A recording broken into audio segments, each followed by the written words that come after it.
बातमी आता मोठी आहे, कारण प्रफुल्ल पटेल आणि तटकरे यांना पक्षाचा ताबा घ्यायचा होता असं रोहित पवार म्हणतायत। रोहित पवार यांच्याकडून प्रफुल्ल पटेल तटकरेंचं नाव घेत मोठा आरोप करण्यात आलेला आहे। पक्षावर कंट्रोल मिळावा म्हणून दादांच्या घराबाहेर काळी जादू केली होती का, असा सवालही रोहित पवार उपस्थित करतायत।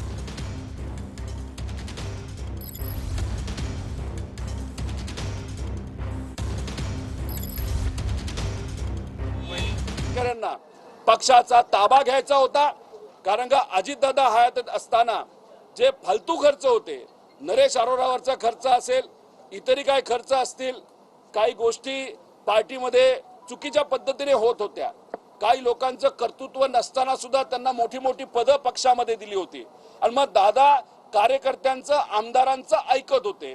पण ह्या लोकांचं ऐकत नसल्यामुळे मग ह्या लोकांनाच कुठेतरी असं पाहिजे होतं का की अख्खी पार्टी आपल्या कंट्रोलमध्ये त्या ठिकाणी यावी आणि मग अजितदादांचा ऍक्सिडेंट होणं, पार्टीचा कंट्रोल करण्याचा प्रयत्न त्या ठिकाणी करणं। तर अजितदादा हयात असताना, अजितदादा जिवंत असताना अजितदादांच्या घराबाहेर ब्लॅक मॅजिक केलं जातं।